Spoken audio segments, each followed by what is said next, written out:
And then, of course, we have a social impact panel in the other room if you're interested in that. And then immediately following Eric, we'll have Bob Tapscott in this room, and then we'll finish out. And then at that point, you're allowed to have a great weekend. Well, come on, I know you don't need my permission to do. All right. So, Eric, come on up. Let's do it. All right, guys, we are starting now, okay? So if you have conversations, if you can help us out, we are starting now. It'd be really nice if you could help out.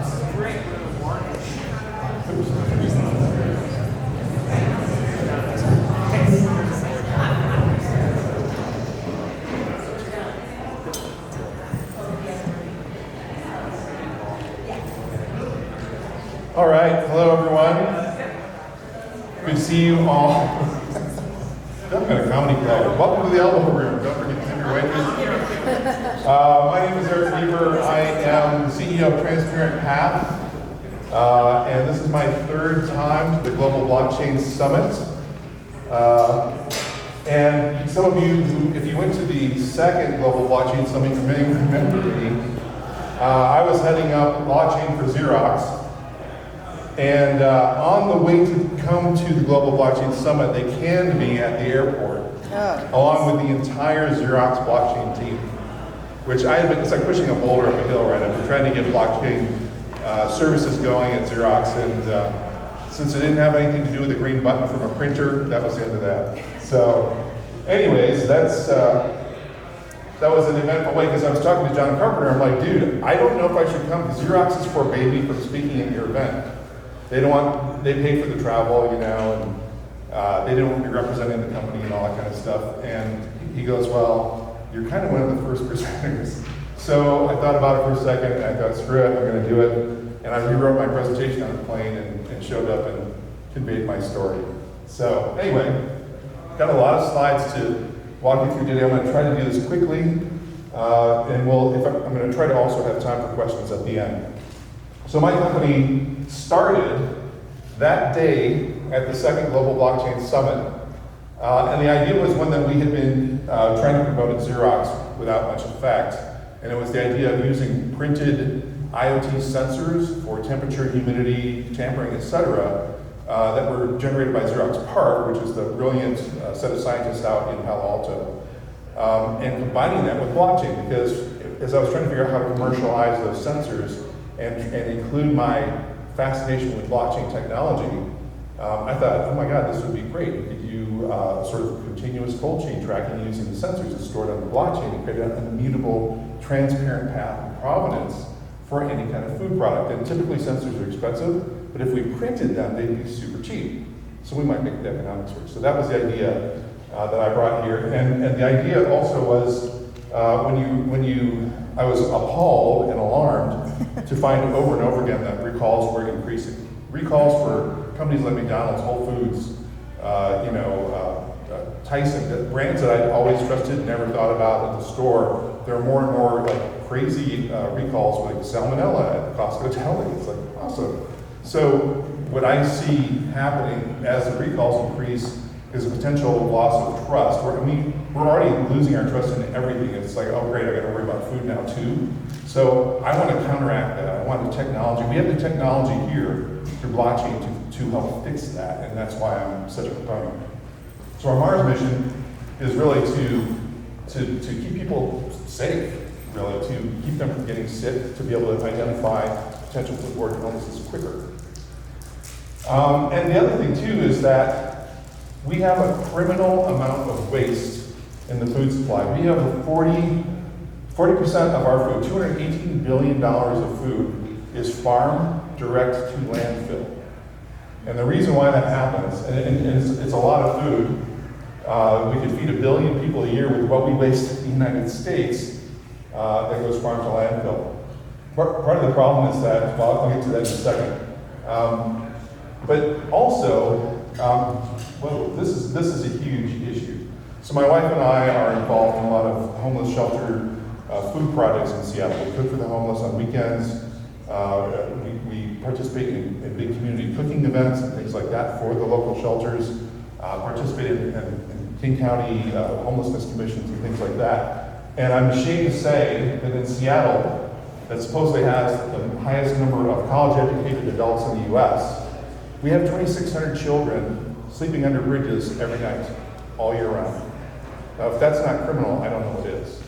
So if we're wasting, we have 17 million children in the country who are hungry daily. 1 in 8 people are relying on food banks that my wife and I participate in. And in the meantime, we're wasting this much food mostly through supply chain inefficiencies. So this is a huge problem. The complexity of the supply chain is a huge part of this. You can see we're getting our artichokes from Northern Europe, and our coffee from East Africa, and our water from Fiji. And it's surprising how much food and products are coming from outside the country. 80% of our seafood, 50% of our fruit, 40% of our vegetables are imported, which means they cross borders. Now, here's the thing, this is the thing that generates the waste. Let's say that you're a buyer at Costco, and you want to source some lettuce from Chile. You might order 100,000 head of lettuce, and it gets loaded on the ship. Well, typically, during the time that food is in transport, on average, the PO will change 7 times. There's some, forecasting software, and they're continually doing reports. And okay, this month, well, I only need 10,000, not 100,000. Well, I need 40,000. So 7 times that PO will change, and then guess what happens when it gets to the dock, and they don't want all that food, it gets tossed. So mayors have found that 75% of all food loss happens before retail. So you might be scolded, if people scold you, like, don't waste your food, like my mom used to scold me. There are starving people elsewhere in the world. It's actually mostly occurring before retail. It's occurring in the supply chain because of these inefficiencies. Cherries will sit on a dock at customs in South Korea. Due to bureaucracy or red tape, they won't get it looked at. When they finally get looked at, they're completely spoiled, and then they just get tossed. So this is where our problem comes from. And this is a data problem. 9 out of 10 farms are small family farms. My brother owns one. They generate most of the world's food supply.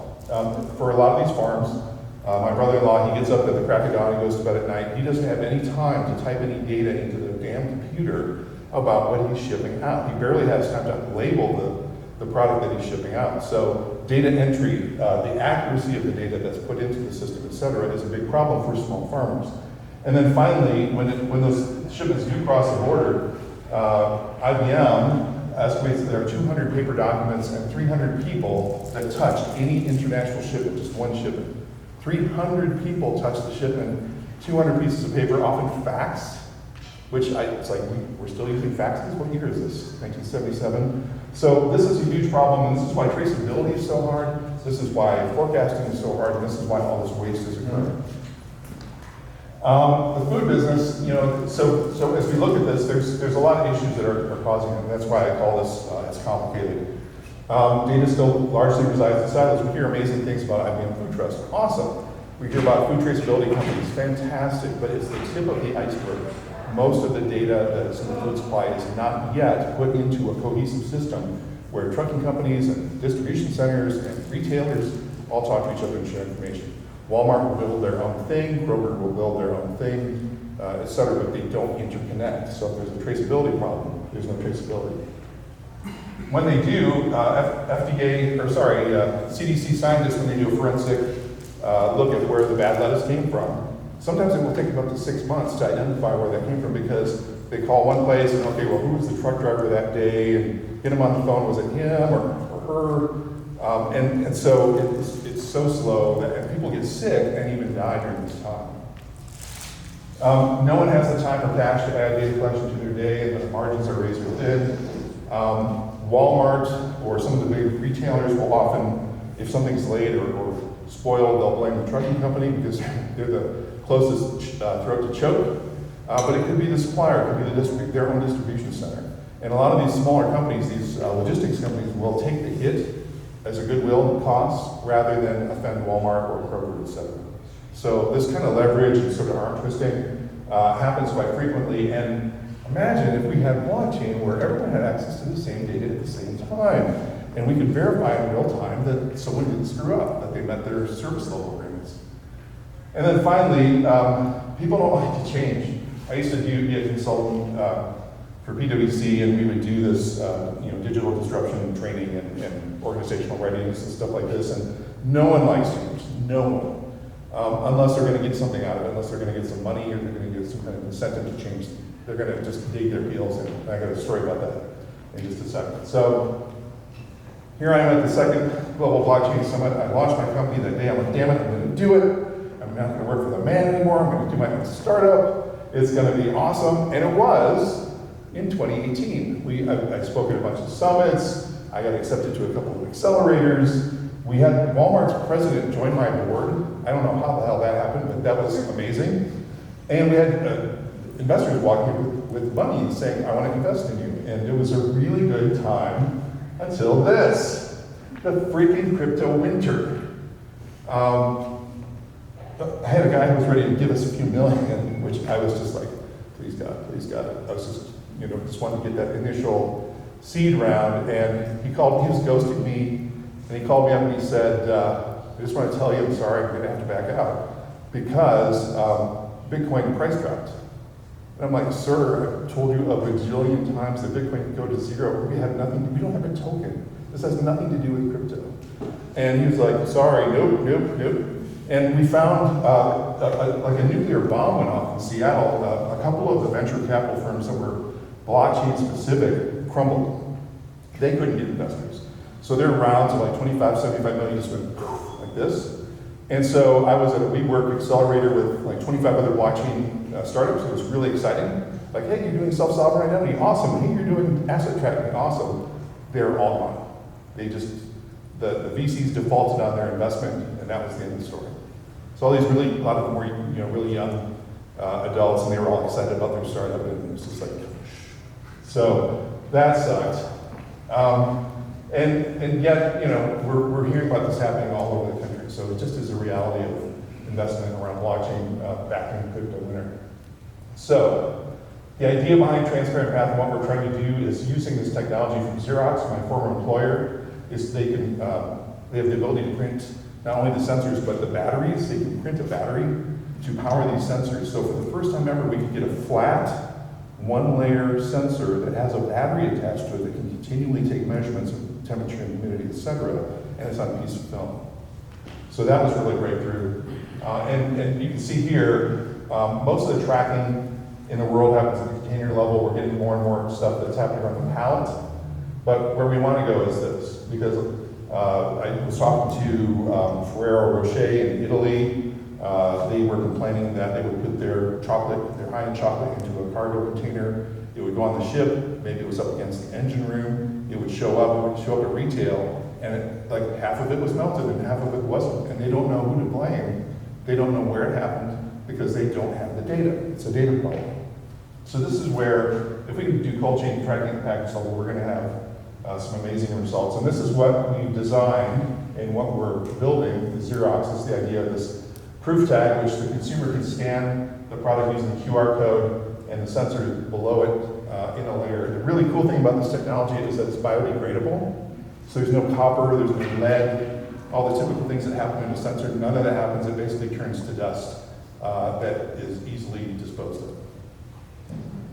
So I don't want to bore you with too much technical stuff, but the idea is as something flows through the supply chain from the farmer to the trucker, initial trucker, to the slaughterhouse, another trucker to the cannery, gets on a boat, et cetera, that we capture that data continuously during the whole trip. The really cool thing about this idea is there's a top line opportunity and a bottom line opportunity. If we put certain information, the origins, the provenance, and the environmental conditions on a public chain and that the consumer access that, imagine that you're at the store, you take out your phone, you're looking at 2 heads of lettuce, and there's a QR code on when you scan it, and you get the full origin of that data, and it's captured on sensors, so it's more trustworthy than just some sticker.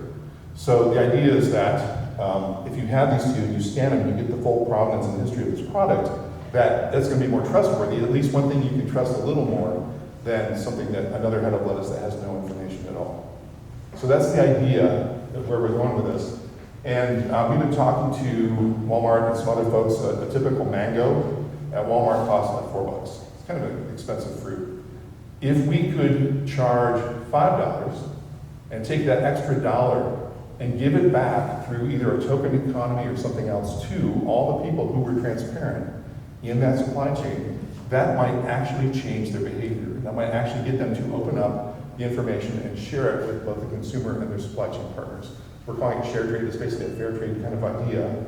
But we've also completed a first research study that showed that consumers are willing to pay, 55% of consumers are willing to pay up to 10% for transparent food.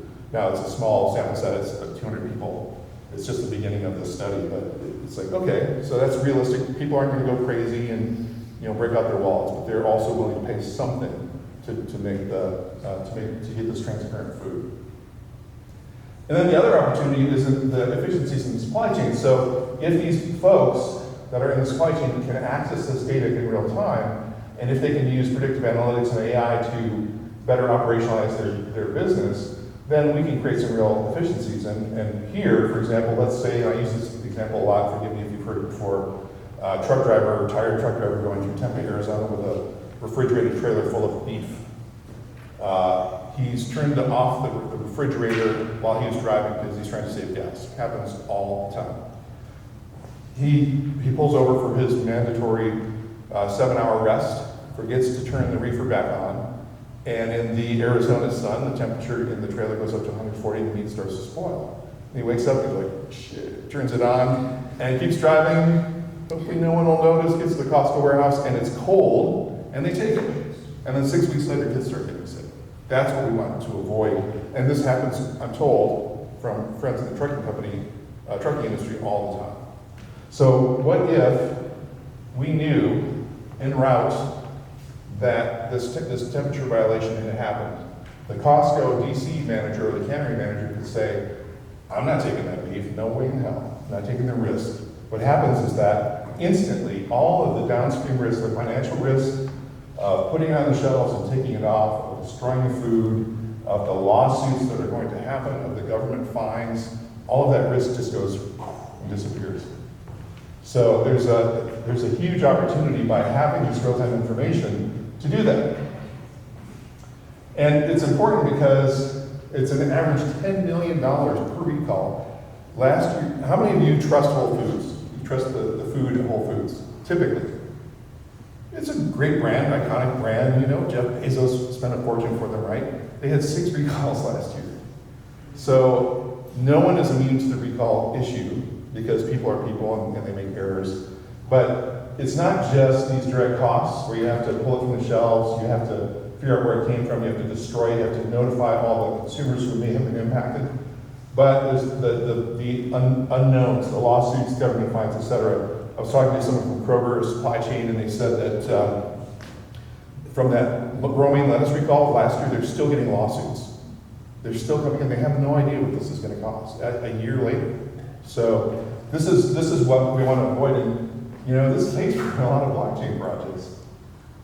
So the cool thing here too, I was talking to Mr. Tapscott back there about using AI for this kind of problem. It's not just about the sensors and it's not just about the traceability, it's about what you do with the data. So if you have a massive amount of data that is real-time tracking data on food, the origins, the provenance, the environmental conditions, you can start using predictive analytics to figure out when, the retailer can figure out when their next shipment should arrive. The warehouse, when should I put in my next order? The cannery, what kind of logistics do I need to line up? How many reefers do I need for November? You can, when everyone has access to the blockchain, all this data, that's when all the magic happens. And the AI modules that are available and out there are amazing. So that's where we're trying to go. So that was, some of those slides were from my last presentation, and what I want to show you today is what we've been doing since then. We finally built it. We built a system of traceability for the apple industry through my brother-in-law, the farmer, who's part of the Michigan Apple Commission.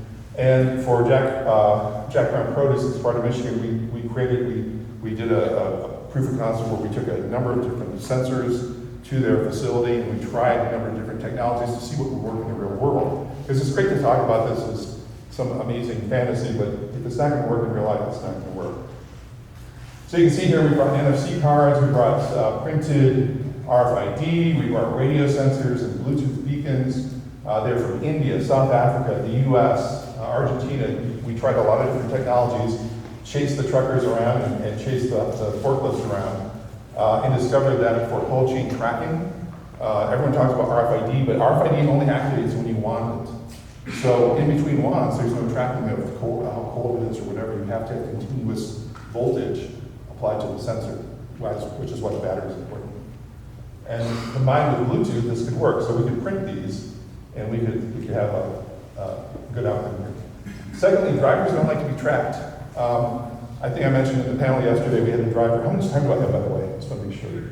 About 2 minutes out. Oh, crap. Okay, so drivers hate being tracked because they think I'm part of the government and that I'm here to put them in jail and slay them. I'm like, no, my God, please don't throw out my $100 sensors. I'm trying to track their food. It's about food safety. It's not about whether you take a nap on I-96. So that was a challenge, and that is a real world issue that we're going to have. Even with commingling, we can trace back to the farm. So you can see here the lookup of the information on the blockchain.